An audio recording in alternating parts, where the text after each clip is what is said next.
ವಿಶೇಷ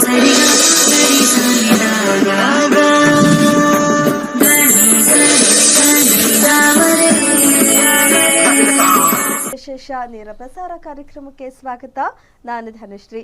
ಜ್ಯೋತಿಷ್ಯ ಶಾಸ್ತ್ರ, ವಾಸ್ತುಶಾಸ್ತ್ರ, ಭೂತಕಾಲ, ವರ್ತಮಾನ, ಭವಿಷ್ಯತ್ ಕಾಲ ಈ ಎಲ್ಲ ವಿಚಾರಗಳ ಬಗ್ಗೆ ನಿಖರವಾದ ಮಾಹಿತಿಯನ್ನ ತಿಳಿಸುವ ಪಂಡಿತ ದಿನೇಶ್ ಗುರುಜಿ ಅವರು ಕಾರ್ಯಕ್ರಮದಲ್ಲಿದ್ದಾರೆ. ಅವರನ್ನ ಕಾರ್ಯಕ್ರಮಕ್ಕೆ ಸ್ವಾಗತ ಮಾಡೋಣ. ಗುರುಜಿ ನಮಸ್ತೆ, ಕಾರ್ಯಕ್ರಮಕ್ಕೆ ಸ್ವಾಗತ. ಶ್ರೀಯಕಾಂತಾಯ ಕಲ್ಯಾಣ ನಿಧಯೇ ನಿಧಯರ್ತಿನಾಂ ಶ್ರೀಮದ್ವೆಂಕಟ ನಿವಾಸಾಯ ಶ್ರೀನಿವಾಸಾಯ ಮಂಗಳಂ. ಮಂಗಳಾಶಾಸನ ಪರೈ ಮದಾಚಾರ್ಯ ಪುರೋಗಮೈ ಸರ್ವೈಶ್ಚ ಪೂರ್ವೈರಾಚಾರ್ಯೈ ಸತ್ಕೃತಾಯಾಸ್ತು ಮಂಗಳಂ. ನಮಸ್ಕಾರ ಎಲ್ಲರಿಗೂ. ಓಕೆ, ಜನವರಿ 5ನೇ ತಾರೀಕಿಂದ ವಾಸ್ತುಶಾಸ್ತ್ರದ ಕ್ಲಾಸಸ್ ಇರೋದು, ಫೆಬ್ರವರಿ 10 ಜ್ಯೋತಿಷ್ಯ ಶಾಸ್ತ್ರದ ಕ್ಲಾಸಸ್ ಇರೋದು. ಸಮಯ ತುಂಬ ಕಡಿಮೆ ಇದೆ, ಆದಷ್ಟು ಬೇಗ ಜಾಯ್ನ್ ಆಗಿ. ಒಳ್ಳೆ ವಿದ್ಯೆ ಅಂತಲೇ ಹೇಳ್ಬೋದು, ಕಲಿತ್ರೆ ತುಂಬಾ ಉಪಯೋಗ ಆಗುತ್ತೆ. ಗುರುಜಿ, ಇವತ್ತಿನ ಕಾರ್ಯಕ್ರಮದಲ್ಲಿ 2 ವಿಚಾರ. ಒಂದು, ಇವತ್ತಿನ ದಿನಾಂಕ 9, 18, 27 ಈ ದಿನದ ಬಗ್ಗೆ ಹೇಗಿದೆ ಮುಂದಿನ ವರ್ಷ. ಜೊತೆಗೆ ಇವತ್ತು ವೈಕುಂಠ ಏಕಾದಶಿ ಎಲ್ಲೆಡೆ ತುಂಬ ಸಂಭ್ರಮದಿಂದ, ತುಂಬ ಭಕ್ತಿಯಿಂದ ಆಚರಿಸ್ತಾ ಇದ್ದಾರೆ.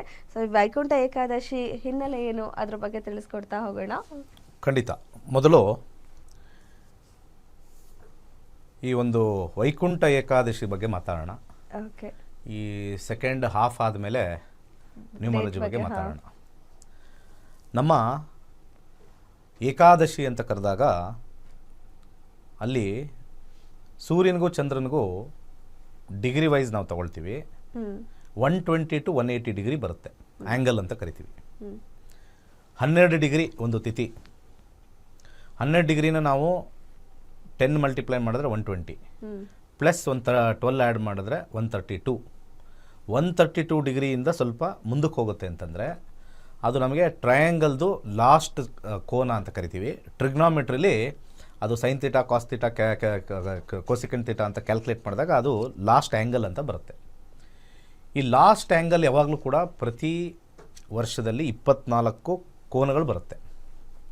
ಅರ್ಥ ಮಾಡ್ಕೋಬೇಕು. ತುಂಬ ವೈಜ್ಞಾನಿಕ ನಿಲುಗಟ್ಟಲ್ಲಿ ಇವತ್ತು ಹೇಳ್ತೀನಿ. ವಿಜ್ಞಾನ ತುಂಬ ಅಡಗಿದೆ ಇದರಲ್ಲಿ, ತುಂಬ ಜನಕ್ಕೆ ಗೊತ್ತಿಲ್ಲ. ಎಲ್ಲ ಶಾಸ್ತ್ರ ಹೇಳೋರು, ಪುರೋಹಿತರು ವಿಜ್ಞಾನವನ್ನು ಅಳವಡಿಸ್ಕೊಳ್ಳಿ. ವಿಜ್ಞಾನವನ್ನು ಅಳವಡಿಸ್ಕೊಂಡಿಲ್ಲ ಅಂತಂದರೆ ದೇವರಿಗೆ ಭಯದ ಭಕ್ತಿ ಇದೆ ಹೊರತು ಸತ್ಯವಾದ ಭಕ್ತಿ ಯಾರಿಗೂ ಇಲ್ಲ. ಇಲ್ಲಿ ಭಯದ ಭಕ್ತಿ ಅತಿ ಹೆಚ್ಚು. ಭಯದ ಭಕ್ತಿ ದೇವ್ರಿಗೆ ಇಷ್ಟ ಆಗಲ್ಲ. ಅಯ್ಯೋ ದೇವಸ್ಥಾನಕ್ಕೆ ಹೋಗ್ದೇವ್ರು ಏನಾಗ್ಬಿಡುತ್ತೋ, ದೇವ್ರು ನಮಸ್ಕಾರ ಮಾಡಿದವ್ರು ಏನಾರು ಕೆಟ್ಟದ್ದು ಮಾಡಿಬಿಡ್ತಾನ. ಭಯದ ಭಕ್ತಿನೇ ಅತಿ ಹೆಚ್ಚು. Point number 1. ಪಾಯಿಂಟ್ ನಂಬರ್ 2, ಇವತ್ತು ಸೂರ್ಯ ಇರ್ತಕ್ಕಂಥ ಡಿಗ್ರಿ ನಾವು ನೋಡಿದಾಗ, ಯಾವಾಗ ಧನುರ್ರಾಶಿಯಲ್ಲಿ ಸೂರ್ಯ 15 ಡಿಗ್ರಿ ಆಸುಪಾಸಿರ್ತಾನೆ, ನಾವು ಭೂಮಿಯಿಂದ ಸೂರ್ಯನ ನೋಡಿದ್ರೆ ಇವತ್ತು ಸೂರ್ಯನ ದರ್ಶನ ಮಾಡಲೇಬೇಕು. ದೇವಸ್ಥಾನಗಳಲ್ಲಿ ವೈಕುಂಠ ದ್ವಾರ ಮಾಡಿರ್ತಾರೆ, ಅದು ನಾರ್ತ್ ಕಡೆ ಅಂತ ಒಪ್ಕೊಳ್ಳೋಣ. ಅದು ಸ್ಟ್ರೈಟ್ ಲೈನ್ ಇರುತ್ತೆ. ಪ್ರತಿಯೊಬ್ಬರು ಕೂಡ ಇವತ್ತು ನಿಮಗೆ ಅದೃಷ್ಟ ಚೆನ್ನಾಗಿರಬೇಕು ಅಂದರೆ ಸೂರ್ಯನ ನೋಡಿ. ಸೂರ್ಯನ ನೋಡಿದ್ರೆ ನೀವು ಆ ಸೂರ್ಯನ ಹಿಂದ್ಗಡೆ ಇದೆಯಲ್ಲ, you are seeing the black hole. ಇದು ವಿಜ್ಞಾನ. ಇದು ಅಂದರೆ ಬ್ರಹ್ಮಾಂಡದ ಮಧ್ಯಭಾಗ ಇವತ್ತು ವೀಕ್ಷಣೆಯಲ್ಲಿರುತ್ತೆ. ನಾವೆಲ್ಲಿ ಸೃಷ್ಟಿ ಆಯಿತೋ, ನಮ್ಮ ಗ್ಯಾಲಕ್ಸಿ, ನಮ್ಮ ಮಿಲ್ಕಿ ವೇ ಗ್ಯಾಲಕ್ಸಿ ಎಲ್ಲಿ ಸೃಷ್ಟಿ ಆಯಿತೋ ಧನುರ್ರಾಶಿಯಲ್ಲಿ, ಆ ಧನುರ್ರಾಶಿಯ ಮಧ್ಯಭಾಗ ಇವತ್ತು ಇರೋ ಡೈರೆಕ್ಷನ್. ನಾವು ಭೂಮಿಯಿಂದ ಸೂರ್ಯನ ನೋಡಿದಾಗ ಬೆಳಿಗ್ಗೆಯಿಂದ ನೀವು ಸಂಜೆವರೆಗೂ ನೋಡೋವರೆಗೂ ಕೂಡ we are seeing towards the black hole. ಅಂದರೆ ವಿಷ್ಣುವಿನ ನಾಭಿ ಅಂತ ಕರಿತೀವಿ. ನಾವಿವತ್ತು ವೀಕ್ಷಣೆ ಮಾಡ್ತಕ್ಕಂಥದ್ದು ವಿಷ್ಣುವಿನ ನಾಭಿ ಮಧ್ಯಭಾಗದಲ್ಲಿ. ಪ್ರಾರಂಭ, ಧನುರ್ಮಾಸ ಪ್ರಾರಂಭ ಆದಾಗ ನಾವು ವೀಕ್ಷಣೆ ಮಾಡೋದು ಪಾದ. ಮಧ್ಯಭಾಗದಲ್ಲಿ ಈ ವೈಕುಂಠ ಏಕಾದಶಿ ಬರಬೇಕಾದ್ರೆ ಅಲ್ಲಿ ಮಧ್ಯಭಾಗವನ್ನು ನೋಡ್ತೀವಿ, ನಾಭಿಯನ್ನು ನೋಡ್ತೀವಿ. ಜನವರಿ 15ನೇ ತಾರೀಕು ಆಗುವಷ್ಟಕ್ಕೆ ನಮಗೆ ಮಕರ ಸಂಕ್ರಾಂತಿ ಅಂದರೆ ಆ ಮುಖವನ್ನು ನೋಡ್ತೀವಿ, ಅಂದರೆ ಎಡ್ಜನ್ನು ನೋಡ್ತೀವಿ. ಅದಾದ ನಂತರ ಬ್ಲ್ಯಾಕ್ ಹೋಲ್ನ ನಾವು ಶಿಫ್ಟ್ ಮಾಡಿಕೊಂಡು ಮತ್ತೆ ಒಂದು ರೌಂಡ್ ಬರ್ತೀವಿ ಭೂಮಿಲಿ, ಮತ್ತೆ ಬ್ಲ್ಯಾಕ್ ಹೋಲ್ ವೀಕ್ಷಣೆಗೆ ಬರ್ತೀವಿ. ಪ್ರತಿ ವರ್ಷದಲ್ಲಿ 2 ಆಪೋಸಿಟ್ ಡೈರೆಕ್ಷನ್ ಬರುತ್ತೆ. ಒಂದು ಧನುರ್ಮಾಸದಲ್ಲಿ ಒಂದು ಬರುತ್ತೆ ಇವಾಗ, ಇನ್ನೊಂದು ಆಷಾಢದಲ್ಲಿ ಬರುತ್ತೆ. ಆಷಾಢದಲ್ಲಿ ನಾವು ಆಪೋಸಿಟಲ್ಲಿ ಇರ್ತೀವಿ, ಅಂದರೆ ನಾವು ಬ್ಲ್ಯಾಕ್ ಹೋಲ್ ಕಡೆ ಇರ್ತೀವಿ, ಸೂರ್ಯ ಆಪೋಸಿಟ್ ಡೈರೆಕ್ಷನ್ ಇರುತ್ತೆ. ಧನುರ್ಮಾಸದಲ್ಲಿ ನಾವು ಈ ಕಡೆ ಸೈಡ್ ಇರ್ತೀವಿ, ಅಂದರೆ ಸೂರ್ಯ ಬಂದ್ಬಿಟ್ಟು ನಮ್ಮ ವೀಕ್ಷಣೆಗೆ ಬ್ಲ್ಯಾಕ್ ಹೋಲ್ ಕಡೆ ಇರುತ್ತೆ, ನಾವು ಆಪೋಸಿಟ್ ಡೈರೆಕ್ಷನ್ ಇರ್ತೀವಿ. ಯಾವಾಗ ನಾವು ರಿಸೀವಿಂಗ್ ಎಂಡಲ್ಲಿ ಇರಬೇಕು, ಬ್ಯಾಕ್ ಎಂಡಲ್ಲ, ಫ್ರಂಟ್ ಎಂಡಲ್ಲಿ ಇರಬೇಕು, ಯಾವಾಗಲೂ ಎದುರು ನೋಡ್ತಕ್ಕಂಥದ್ದು ಅಂತ ಹೇಳ್ತೀವಿ. ಆ ಎದುರು ನೋಡ್ತಕ್ಕಂಥ ಒಂದು ವಿಚಾರ ಇಲ್ಲಿ ನಮಗೆ ಇವತ್ತಿನ ದಿವಸ ಸೂರ್ಯನ ಯಾವುದೇ ಮೇಲ್ ನೋಡಿದ್ರು, ಇವಾಗ ಸೂರ್ಯ ನೆತ್ತಿ ಮೇಲೆ ಬರ್ತಾನೆ ಇನ್ನು ಸ್ವಲ್ಪ ಹೊತ್ತು ಆದಮೇಲೆ, ಅಲ್ಲಿ ಮೇಲ್ ನೋಡಿದ್ರು ಕೂಡ we are seeing in the direction of the black hole. ಇದು ಧನುರ್ಮಾಸದ ವಿಶೇಷ. ಮೊದಲು ಧನುರ್ಮಾಸದಲ್ಲಿ ಇಲ್ಲಿ ವೈಕುಂಠ ಏಕಾದಶಿ ಅಂತಂದರೆ ಸೂರ್ಯ ಅತ್ಯಂತ ಮಧ್ಯಭಾಗದಲ್ಲಿದ್ದಾನೆ. ಧನುರ್ರಾಶಿಯ ಮಧ್ಯಭಾಗ, ಧನುರ್ರಾಶಿಯ ಮಧ್ಯಭಾಗ ಅಂದರೆ ನಮ್ಮ ಸೃಷ್ಟಿಯ ಮಧ್ಯಭಾಗ. ಇದನ್ನು ಪ್ರತಿಯೊಬ್ಬರೂ ಅರ್ಥ ಮಾಡ್ಕೋಬೇಕು. ಸುಮ್ಮನೆ ಶಾಸ್ತ್ರದಲ್ಲಿ ಇವತ್ತು ಅದು ಮಾಡಿ, ಉಪವಾಸ ಮಾಡಿ, ಇದು ಮಾಡಿ ಅದೆಲ್ಲ ಸೆಕೆಂಡ್ರಿ ಇಟ್ಕೊಳ್ಳೋಣ. ಫಸ್ಟು ಸೈನ್ಸ್ ಅರ್ಥ ಮಾಡ್ಕೋಬೇಕು, ಜ್ಯೋತಿಷ್ಯ ಶಾಸ್ತ್ರ ಮತ್ತು ನಮ್ಮ ಸನಾತನ ಧರ್ಮದಲ್ಲಿ. ಯಾಕೆ ಭಾಳ ಇಂಪಾರ್ಟೆಂಟು ಅಂತಂದರೆ ಬ್ಲ್ಯಾಕ್ ಹೋಲ್ ಅಂತಂದರೆ, ಇವತ್ತು ವೈಕುಂಠ ಏಕಾದಶಿ. ದೇವರು ಅಂದರೆ ಯಾವ ಕಲರು? ಸಾಮಾನ್ಯವಾಗಿ ದೇವರು ಅಂದರೆ ಯಾವ ಕಲರು? ವೆಂಕಟೇಶ್ವರ ಯಾವ ಕಲರು? ವಿಷ್ಣು ಯಾವ ಕಲರು? ಬ್ಲ್ಯಾಕ್. ಯಾಕೆ ಬ್ಲ್ಯಾಕೇ ಕೊಟ್ಟಿದ್ದಾರೆ? ಯಾಕೆ ವೆಂಕಟೇಶ್ವರನಿಗೆ ಕಪ್ಪು ಕೊಟ್ಟಿದ್ದಾರೆ? It is a representation of the black hole. ಆ ಬ್ಲ್ಯಾಕ್ ಹೋಲಲ್ಲಿ ಎನರ್ಜಿ ಇದೆ, ಇನ್ ಆ್ಯಂಡ್ ಯಾಂಗ್ ಅಂತ ಕರಿತೀವಿ. ಆ ಬ್ಲ್ಯಾಕಿಂದನೇ ವೈಟ್ ಎಮರ್ಜ್ ಆಗಿರ್ತಕ್ಕಂಥದ್ದು, ಆ ಬ್ಲ್ಯಾಕಿಂದನೇ ಅಗ್ನಿ ಎಮರ್ಜ್ ಆಗಿರ್ತಕ್ಕಂಥದ್ದು. ಯಾವಾಗ ಅಗ್ನಿ ಆರುತ್ತೋ, ಒಂದು ಕಟ್ಟಿಗೆನ ಚೆನ್ನಾಗಿ ಬೆಂಕಿಯಲ್ಲಿ ಸುಡಿ, ಆರಿದಾಗ ಅದು ಇರೋದೇ ಬ್ಲ್ಯಾಕು, ಅಂದರೆ ಅದು ಕಾರ್ಬನ್ ಆಗಿ ಕನ್ವರ್ಟ್ ಆಗುತ್ತೆ. ಆ ಕಾರ್ಬನ್ನಿಂದನೇ ನಮಗೆ ಪ್ರತಿಯೊಂದು ಬಂದಿರೋದು, ಪ್ಯೂರಿಟಿ ಬಂದಿರೋದು. ಅದಕ್ಕೆ ನಾವು ಸಾಮಾನ್ಯವಾಗಿ ಯಾರಿಗಾದ್ರೂ ದೃಷ್ಟಿ ತಾಕಿದ್ರೆ ಆ ಇದ್ದಲ್ದು ಮಸಿ ಹಚ್ತೀವಿ. ಮಕ್ಕಳಿಗೆ ದೃಷ್ಟಿ ಆಗಬಾರ್ದು ಅಂತ ಇಲ್ಲೋ ಎಲ್ಲೋ ಒಂದು ಕಡೆ ಅಥವಾ ಕಾಡಿಗೆ ಹಚ್ತೀವಿ. ಅಂದರೆ ಆ್ಯಕ್ಚುಲಿ ಅದು ಇದ್ದಲಿನ ಮಸಿ ಹಚ್ಚಬೇಕು. ಇದ್ಲು ಅಂದರೆ ಅದು ಅಗ್ನಿ ಸ್ಪರ್ಶ ಆಗಿರ್ತಕ್ಕಂಥ ವಸ್ತು. ನಮ್ಮ ಜೀವನಕ್ಕೆ ಇವತ್ತು ಅಗ್ನಿ ಸ್ಪರ್ಶ ಆಗಬೇಕು ಅಂತಂದರೆ ಸೂರ್ಯನ ಸ್ಪರ್ಶ ಆಗಬೇಕು. ಒಂದು 5 ನಿಮಿಷ ಕಾಲ ಆದರೂ ಕೂಡ ಸೂರ್ಯನ ಶಾಖಕ್ಕೆ ಒಡ್ಡಬೇಕು. ಆ ಕಾರಣಕ್ಕೆ ವೈಕುಂಠ ಏಕಾದಶಿಲಿ ನಾವು ಕ್ಯೂವಲ್ಲಿ ನಿಂತ್ಕೋಬೇಕು, ಬಿಸಿಲಲ್ಲಿ ನಿಂತ್ಕೋಬೇಕು. ಆ ಬಿಸಿಲಿನ ಶಾಖದಲ್ಲಿ ನಿಂತ್ಕೋಬೇಕು, ಶೇಡಲ್ಲಿ ನಿಂತ್ಕೊಳ್ಳೋದಲ್ಲ. ಆ ವೈಕುಂಠ ದ್ವಾರಕ್ಕೆ ಹೋಗೋಕ್ಕಿಂತ ಮುಂಚೆ, ಆ ದ್ವಾರ ಎಲ್ಲಿ ದೇವಸ್ಥಾನದ ಒಳಗಡೆ ಇಟ್ಟಿದ್ದಾರೋ ಆಚೆ ಇಟ್ಟಿದ್ದಾರೋ ಅದು ಬೇರೆ, ಹೋಗೋಕ್ಕಿಂತ ಮುಂಚೆ ಬಿಸಿಲಿಗೆ ನಮ್ಮ ಮೈಯನ್ನು ಒಡ್ಡಿದ್ರೆ ಆ ಬ್ಲ್ಯಾಕ್ ಹೋಲಲ್ಲಿರ್ತಕ್ಕಂಥ ಎನರ್ಜಿ ಸೂರ್ಯ ಡ್ರಾ ಮಾಡಿ ಪ್ರತಿಯೊಂದು ಜೀವರಾಶಿ ಮೇಲೂ ಕೂಡ ಆ ಒಂದು ಫ್ರೀಕ್ವೆನ್ಸಿ ಮತ್ತು ಕಂಪನಾಂಕಗಳನ್ನು ಪ್ರಸರಿಸುತ್ತೆ ಅಂತ ಹೇಳಿ ಶಾಸ್ತ್ರ ಹೇಳಿದೆ. ಇವತ್ತಿನ ದಿವಸ ಉಪವಾಸ ಭಾಳ ಇಂಪಾರ್ಟೆಂಟು. ಯಾಕೆ ಅಂತಂದರೆ ಈ ಏಕಾದಶಿ ನಮ್ಮ ಭಾಳ ವಿಶೇಷವಾಗಿರ್ತಕ್ಕಂಥ ಏಕಾದಶಿ, ಮುಕ್ಕೋಟಿ ಏಕಾದಶಿ ಅಂತ ಕರಿತೀವಿ. ಮುಕ್ಕೋಟಿ ಏಕಾದಶಿ ಅಂದರೆ ಮುಕ್ಕೋಟಿ ದೇವತೆಗಳು ಆಶೀರ್ವಾದ ಮಾಡಿರ್ತಕ್ಕಂಥ ಏಕಾದಶಿ. ಅಂದರೆ ನಾವೆಲ್ಲರೂ ಹುಟ್ಟಿರೋದು ಆ ಬ್ಲ್ಯಾಕ್ ಹೋಲಿಂದ, ಆ ಒಂದು ದೇವರ ನಾಭಿಯಿಂದ ಹುಟ್ಟಿರ್ತಕ್ಕಂಥದ್ದು. ಅಲ್ಲಿ ಎನರ್ಜಿ ಇದೆ, ಸೆಂಟ್ರಿಫಿಕಲ್ ಫೋರ್ಸ್ ಇದೆ. ಆ ಸೆಂಟ್ರಿಫಿಕಲ್ ಫೋರ್ಸ್ ಇದ್ದಾಗ ನಾವು ಉಪವಾಸ ಮಾಡಿದಾಗ ಕ್ಯಾನ್ಸರ್ ಉತ್ಪತ್ತಿ ಆಗಲ್ಲ. 24 ಏಕಾದಶಿಗಿನ ಇದು ಸ್ಟ್ರಾಂಗೆಸ್ಟ್ ಏಕಾದಶಿ ಯಾಕೆ ಅಂತ ನೀವು ತಿಳ್ಕೊಂಡಾಗ ನಾವು we are under the influence of 2 energies, sun energy and the black hole energy. Higgs boson theory ಬರುತ್ತೆ.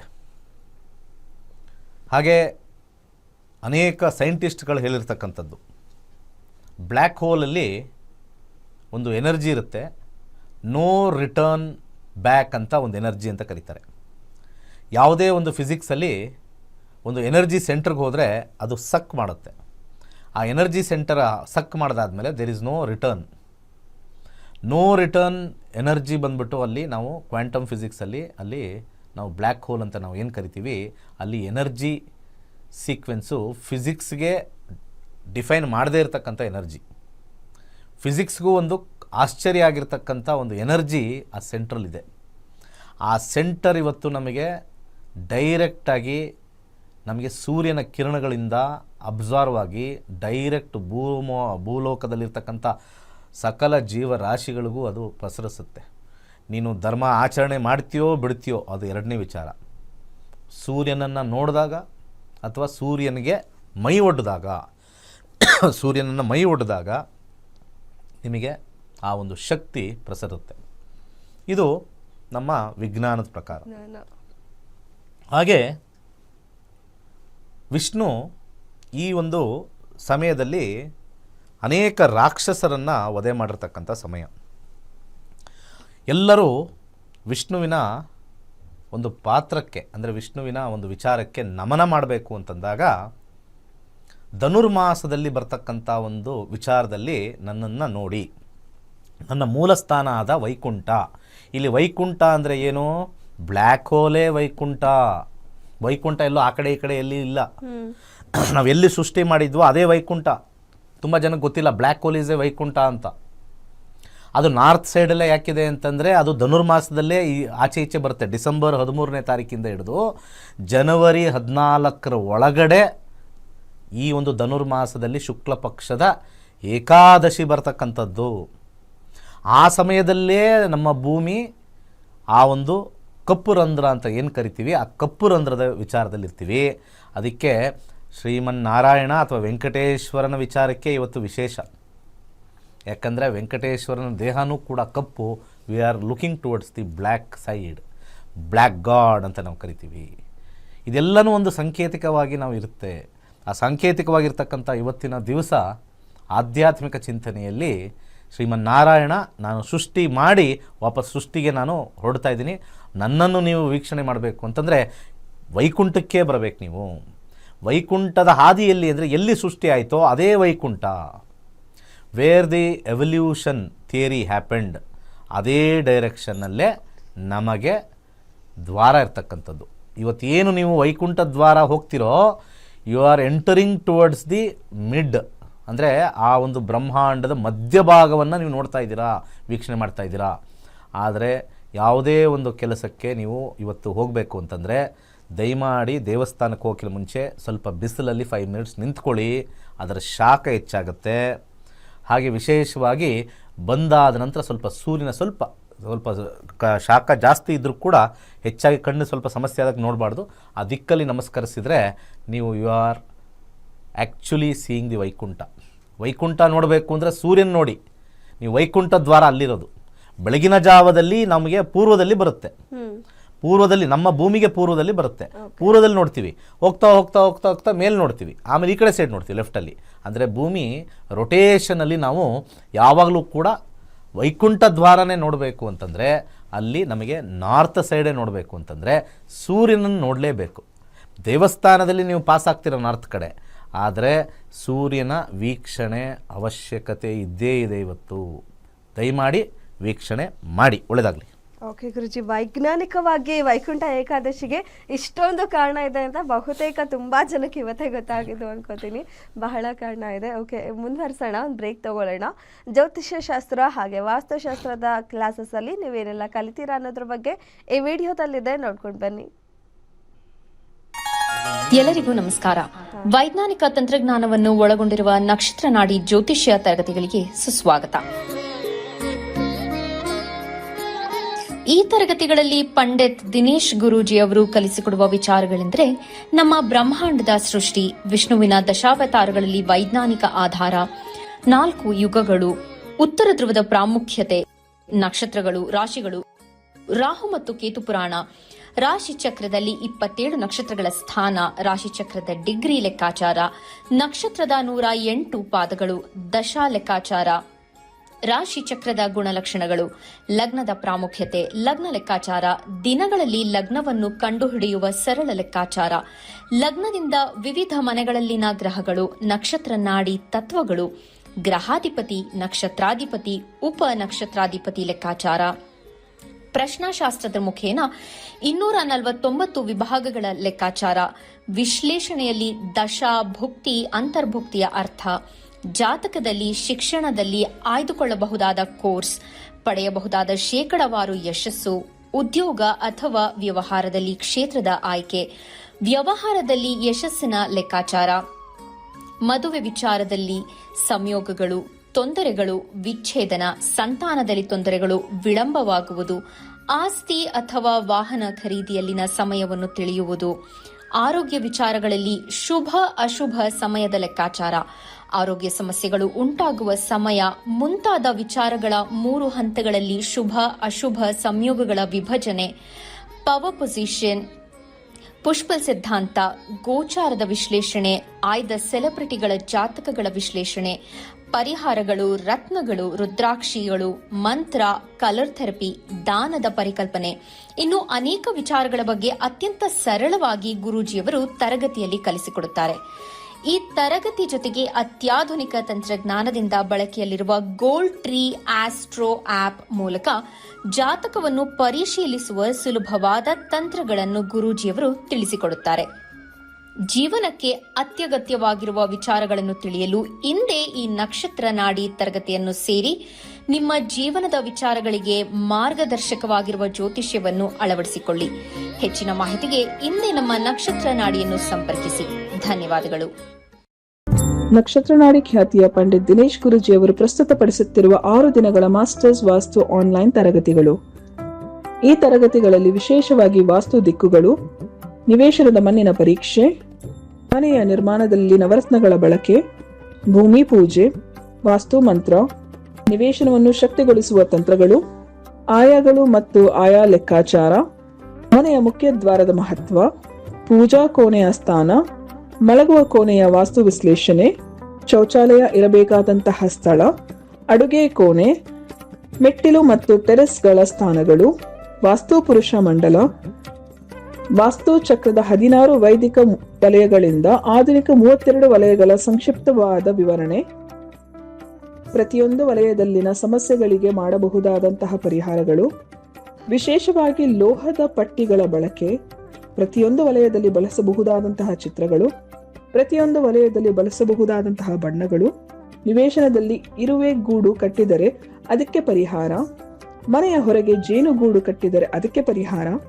ಮನೆಯ ಒಳಾಂಗಣದಲ್ಲಿ ವಾಸ್ತು ವಿಚಾರ, ಗೃಹ ಪ್ರವೇಶ ಮುಹೂರ್ತ ನೋಡುವುದು, ಪಿರಮಿಡ್ ವಾಸ್ತು, ನಿವೇಶನದಲ್ಲಿ ಕಟ್ಟಾಗಿರುವಂತಹ ಮೂಲೆಗಳ ಪಿರಮಿಡ್ ಪರಿಹಾರ, ದೇವಾಲಯದ ನಿರ್ಮಾಣದಲ್ಲಿ ಮುಹೂರ್ತ ಮತ್ತು ಸಲಹೆಗಳು, ಪ್ರತಿಯೊಂದು ವಲಯದಲ್ಲೂ ವಾಸ್ತು ದೋಷವನ್ನು ಸರಿಪಡಿಸಬಹುದಾದಂತಹ ಪರಿಹಾರಗಳು, ವಾಸ್ತು ಬಗ್ಗೆ ತಿಳಿಯದೆ ಕಟ್ಟಡವನ್ನು ನಿರ್ಮಿಸಿದ್ದರೆ ಅದನ್ನು ಹೊಡೆಯದೆ ಮಾಡಿಕೊಳ್ಳಬಹುದಾದಂತಹ ವಿಶೇಷ ಪರಿಹಾರಗಳು ಮುಂತಾದ ಅತ್ಯದ್ಭುತವಾದ ವಿಚಾರಗಳನ್ನು ಈ ತರಗತಿಯಲ್ಲಿ ಕಲಿಸಿಕೊಡಲಾಗುತ್ತದೆ. ಈ ತರಗತಿಯನ್ನು ಕಲಿಯುವುದರಿಂದ ಮನೆಯಲ್ಲಿ ಶಾಂತಿ, ಸಮೃದ್ಧಿ, ಆರೋಗ್ಯ, ವ್ಯವಹಾರದಲ್ಲಿ ಸುಧಾರಣೆ, ಉದ್ಯೋಗದಲ್ಲಿ ಯಶಸ್ಸು, ವಾಸ್ತುವಿನಲ್ಲಿ ಅತ್ಯುನ್ನತ ಜ್ಞಾನವನ್ನು ಪಡೆಯಬಹುದಾಗಿದೆ. ಈ 6 ದಿನಗಳ ಆನ್ಲೈನ್ ವಾಸ್ತು ತರಗತಿಯು ಜನವರಿ 5ರಿಂದ ಶುರುವಾಗುತ್ತಿದೆ. ಸಂಜೆ 7:30ರಿಂದ 8:30ರವರೆಗೆ ಈ ತರಗತಿಯನ್ನು ನಡೆಸಿಕೊಡಲಾಗುತ್ತದೆ. ಈ ವಾಸ್ತು ತರಗತಿಗೆ ಸೇರಿ ವಾಸ್ತುವಿನ ಬಗ್ಗೆ ನೀವು ಸಹ ಮಾಸ್ಟರ್ಸ್ ಆಗಿರಿ. ಹೆಚ್ಚಿನ ಮಾಹಿತಿಗಾಗಿ ಇಂದೇ ನಮ್ಮ ನಕ್ಷತ್ರ ನಾಡಿ ತಂಡವನ್ನು ಸಂಪರ್ಕಿಸಿ. ಧನ್ಯವಾದಗಳು. ಕಾರ್ಯಕ್ರಮಕ್ಕೆ ಮತ್ತೊಮ್ಮೆ ಸ್ವಾಗತ. ಇದುವರೆಗೂ ಗುರೂಜಿ ಅವರ ಹತ್ರ 65,000ಕ್ಕೂ ಹೆಚ್ಚು ವಿದ್ಯಾರ್ಥಿಗಳು ಜ್ಯೋತಿಷ್ಯ ಶಾಸ್ತ್ರವನ್ನ ಕಲಿತಿದ್ದಾರೆ. ಅವರಲ್ಲಿ ಒಬ್ಬರ ಅನಿಸಿಕೆ, ಅಭಿಪ್ರಾಯ ಎಲ್ಲಿದೆ? ನಕ್ಷತ್ರ ನಾಡಿ ಇದು ಒಂದು ದೈವಿಕ ವಿದ್ಯೆ. ಇದನ್ನು ಎಲ್ಲರೂ ಕಲಿಬೋದು ಮತ್ತು ಇದರಿಂದ ನಮಗೆ ತುಂಬ ಅನುಕೂಲ ಆಗತ್ತೆ ಈ ನಕ್ಷತ್ರ ನಾಡಿಯಿಂದ. ಏಕೆ ಅಂದರೆ ಮುಂದೆ ನಮ್ಮ ಭವಿಷ್ಯದ ಬಗ್ಗೆ ನಾವು ಏನು ಅಂತ ತಿಳ್ಕೊಬೋದು ಇದರಿಂದ. ಅಂದರೆ ತುಂಬ ಏನು ಓದೋದು ಅವೆಲ್ಲ ಏನಿಲ್ಲ. ನಮ್ಮ ದಿನೇಶ್ ಗುರೂಜಿ ಅವರು ತುಂಬ ಸರಳವಾಗಿ ನಮಗೆ ಅರ್ಥ ಆಗೋ ರೀತಿಯಲ್ಲಿ ಹೇಳ್ಕೊಟ್ಟಿದ್ದಾರೆ. ಈಗ ಇನ್ನೊಂದು ಡೀಪ್ ಸೀಕ್ರೆಟ್ ಅಂತ ಮತ್ತೊಂದು ಸಬ್ಜೆಕ್ಟ್ ಅದ್ರ ಬಗ್ಗೆನೂ ಹೇಳಿದ್ದಾರೆ. ಇದರಿಂದ ನಾವೇನೇ ಪ್ರಿಡಿಕ್ಷನ್ ಮಾಡ್ಬೋದು, ಯಾರ ಸಹಾಯ ಇಲ್ಲದೆ ಮುಂದೆ ನಾವು ಏನು ಮಾಡಬಹುದು, ಯಾವ ರೀತಿ ನಮ್ಮ ಜೀವನಕ್ಕೆ ಅಳವಡಿಸ್ಕೊಳ್ಬೋದು ಈ ನಕ್ಷತ್ರ ನಾಡಿ ಅನ್ನೋದನ್ನ ನಾವು ಇದರಿಂದ ಕಲಿಬೋದು. ಎಲ್ಲರೂ ಬಂದು ಕಲಿಬೋದು. ತುಂಬ ಬೇಗ ಸರಳವಾಗಿ ಹೇಳ್ಕೊಡ್ತಾ ಇದ್ದಾರೆ ದಿನೇಶ್ ಗುರೂಜಿ ಅವರು. ಎಲ್ಲರೂ ಬಂದು ಕಲೀರಿ ಅಂತ ನಾನು ಹೇಳಕ್ಕೆ ಇಷ್ಟಪಡ್ತೇನೆ. ಓಕೆ ಗುರೂಜಿ, ಇವಾಗ 9, 18, 27 ಈ ದಿನಾಂಕದವ್ರ ಬಗ್ಗೆ ತಿಳಿಸ್ಕೊಡೋದು ಮುಂದಿನ ವರ್ಷ ಹೇಗಿದೆ ಅಂತ. ಸಾಮಾನ್ಯವಾಗಿ ಈ ಕೊನೆಯ ಸಂಖ್ಯೆ ಮಂಗಳನಿಗೆ ಆಧಿಪತ್ಯ ಕೊಟ್ಟಿದ್ದಾರೆ 9. 9 ಒಂದು ಪರಿಪೂರ್ಣವಾಗಿರ್ತಕ್ಕಂಥ ಸಂಖ್ಯೆ, ನಮ್ಮ ಬ್ರಹ್ಮಾಂಡದ ಪೂರ್ಣ ಸಂಖ್ಯೆ. 360 ಡಿಗ್ರಿ ಅಂತ ನಾವು ಮಾಡಿದಾಗ, ಒಂದು ಬ್ರಹ್ಮಾಂಡ 360 ಡಿಗ್ರಿ ಅಂತ ನಾವು ಸರ್ಕಲ್ ಮಾಡಿದಾಗ 3 + 6 ಅಂತ +0 ಬಂದರೆ 9 ಬರುತ್ತೆ. 9 ಗ್ರಹಗಳನ್ನು ಆಯೋಜಿಸಿದ್ದಾರೆ. 27 ನಕ್ಷತ್ರ ಅಂದಾಗ 2 + 7 9 ಬರ್ತಕ್ಕಂಥದ್ದು. 108 ಪಾದಗಳು ಅಂತ ಬರುತ್ತೆ. 108 ಅಂದರೆ 1 + 0 + 8. 108 ಸತಿ ಜಪ ಮಾಡಬೇಕು ಅಂತ ಹೇಳ್ತಾರೆ. ಅಲ್ಲೂ ಕೂಡ 108 ಮಾಲೆಗಳನ್ನು ಹಾಕೋಬೇಕು ಅಂತಾರೆ. 9 ಒಂದು ರೀತಿಯ the final numerical value, number value final ಆಗಿ. 9ನೇ ತಾರೀಕು ಹುಟ್ಟಿರ್ತಕ್ಕಂಥವರು ಸ್ವಲ್ಪ ಆದರ್ಶವಾದಿಗಳು. ಹಾಗೆ ಅವರಿಗೆ ಹಾಸ್ಪಿಟ್ಯಾಲಿಟಿ ಅನ್ನೋದು ಒಂದು ಬರುತ್ತೆ. ಅಂದರೆ ಪ್ರತಿಯೊಬ್ಬರನ್ನೂ ಕೂಡ ಆಧರಿಸ್ತಕ್ಕಂಥ ಒಂದು ನಂಬರ್ ಇದು. ಯಾರ್ಯಾರು 9, 18, 27 ಕೊಟ್ಟಿರ್ತಾರೆ, ಪ್ರತಿಯೊಬ್ಬರನ್ನೂ ಅವ್ರು ಆಧರಿಸ್ತಾರೆ. ಅವರ ಯೋಗಕ್ಷೇಮ ವಿಚಾರಣೆ ಮಾಡ್ತಕ್ಕಂಥದ್ದನ್ನು ಹಾಸ್ಪಿಟ್ಯಾಲಿಟಿ ಅಂತ ನಾವು ಕರಿತೀವಿ. ಹಾಗೆ ಸ್ವಲ್ಪ ಮುಂಗೋಪ ಜಾಸ್ತಿ. ಈ 9, 18, 27 ಮುಂಗೋಪ ಜಾಸ್ತಿ. ಮುಂದೆ ಕೋಪ, ಹಿಂದೆ ಪ್ರೀತಿ.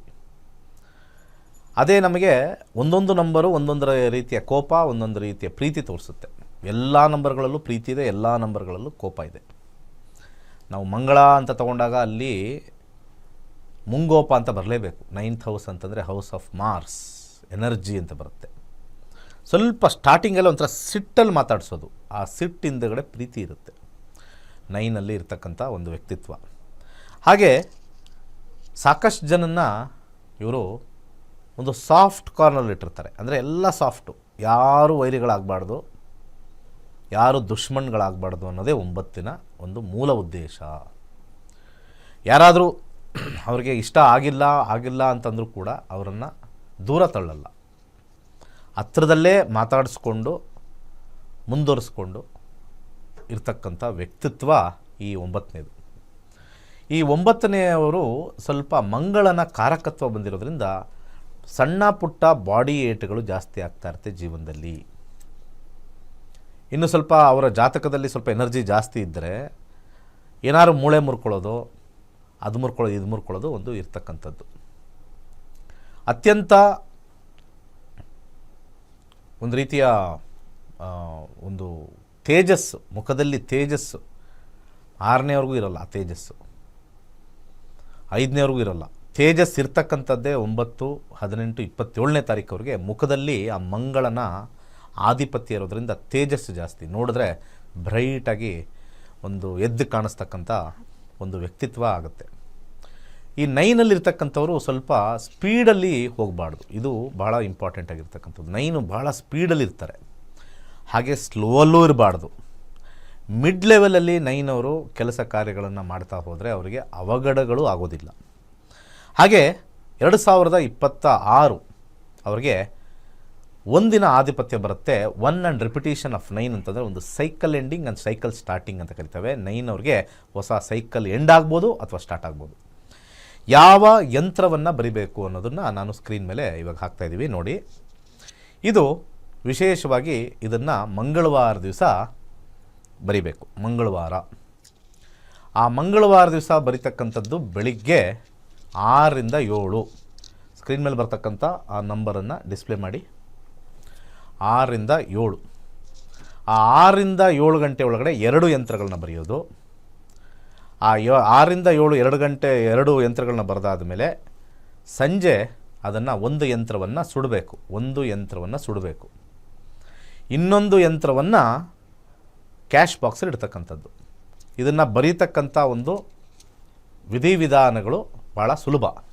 ಇಲ್ಲಿ ತೋರಿಸ್ತಕ್ಕಂಥ ಒಂದು ವಿಚಾರದಲ್ಲಿ 16 ಚುಕ್ಕಿಗಳನ್ನ ಇಟ್ಕೊಳ್ಳಿ. 16 ಚುಕ್ಕಿಗಳನ್ನ ಇಟ್ಕೊಂಡಾಗ ಇಲ್ಲಿ ಸ್ಟಾರ್ಟ್ ಮಾಡ್ತಕ್ಕಂಥದ್ದು 3ನೇ ನಂಬರಿಂದ ಸ್ಟಾರ್ಟ್ ಮಾಡಿ. ನಾರ್ತಲ್ಲಿ 3, 4ನೇದು ಸೌತ್ ವೆಸ್ಟಲ್ಲಿ ಬರುತ್ತೆ. ಹಾಗೆ 5 ಬಂದ್ಬಿಟ್ಟು ಈಸ್ಟಲ್ಲಿ ಬರುತ್ತೆ. 6 ಬಂದ್ಬಿಟ್ಟು ಸೌತ್ ಈಸ್ಟಲ್ಲಿ ಬರುತ್ತೆ. 7 ಬ್ರಹ್ಮಸ್ಥಾನದಲ್ಲಿ ಬರುತ್ತೆ. 8 ಬಂದ್ಬಿಟ್ಟು ನಾರ್ತ್ ವೆಸ್ಟಲ್ಲಿ ಬರುತ್ತೆ. 9 ಬಂದ್ಬಿಟ್ಟು ವೆಸ್ಟಲ್ಲಿ ಬರುತ್ತೆ. 10 ಬಂದ್ಬಿಟ್ಟು ನಾರ್ತ್ ಈಸ್ಟಲ್ಲಿ ಬರುತ್ತೆ. 11 ಬಂದ್ಬಿಟ್ಟು ಸೌತಲ್ಲಿ ಬರುತ್ತೆ.